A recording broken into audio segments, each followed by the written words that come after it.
Magandang tanghali po sa inyo mga ka-vlog. Ako po si Tesulicar Canyabano, ang tagapag-vlog nyo ng hapunan sa tuwing hapon. Mga ka-vlog, ang aking menu po ay gagawa ako ng chicken teriyaki. Chicken teriyaki ha, as in. Pag ino-order yan sa mga Chinese restaurant o mga ano pang restaurant dyan na mga mamahalin, masasarap na. Ito po ay gagawin ko po ngayon. Ako mismo ang gagawa ng aming chicken teriyaki mga ka-vlog. So, part 1 po, mamaya may part 2 pa yon. Kasi meron na naman siyang additional ingredients na hindi nakasama dito. Kasi ito ay ang part 1 pa lang na kung paano siya ima-marinate natin mga ka-vlog. So, ito ngayon ang unang-una. Meron akong chicken na wings at tinanggalan ko ng dulo at meron din akong breast chicken and then hiniwa-hiwa ko na siya nung pa-square or ano pa man.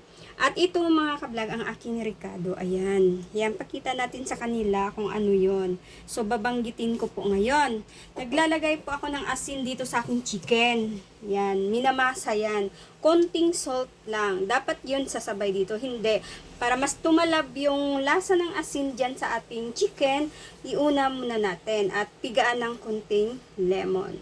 So, ito na ngayon ang ibubudbud ko ngayon dyan para final na yun ang imamarinate natin. So, ito tayo. May olive oil tayo. Una ko nang nilagay doon kanina kasama sa asin at saka katas ng lemon. So, minasa ko na doon sa chicken mga ka-vlog. Ayan. So, ito naman ngayon ang ilalagay natin ulit. So, yan po, may paminta ako. So, ito yung lemon na binabawasan ko kanina ng kalahati para ipiga doon sa ating chicken.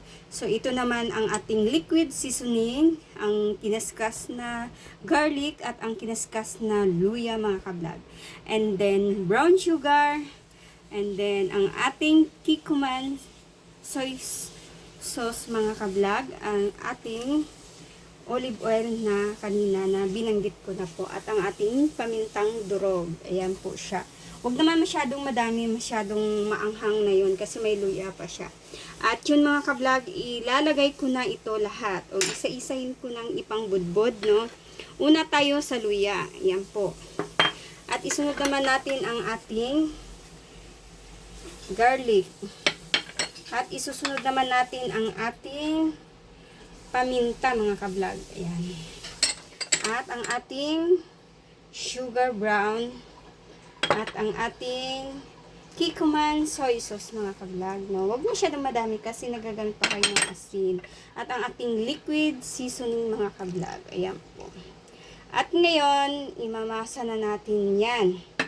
So mga ka-vlog, inisip nyo si ka-vlog test, hindi gloves.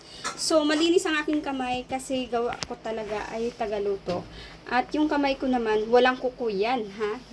Pud-pud yan. Ayaw kong may kuko para malinis. Mas masarap naman na kamayin na natin yung ating pag mekos mga ka-vlog. So, para mas malasa. Okay, mga ka-vlog. Ayan po.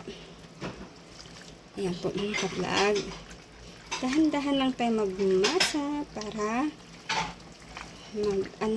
mag-absorb yung ating marinated sa ating chicken teriyaki mga ka-vlog.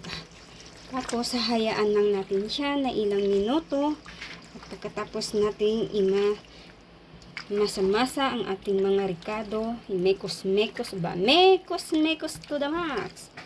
Chicken teriyaki ito mga ka-vlog ha. Mamaya may part 2 ito. May another na naman siyang mga ingredients. So, mamaya nyo makikita sa part 2 mga ka-vlog. At yan po. Kakat ko na ngayon. Tutuloy po tayo mamaya.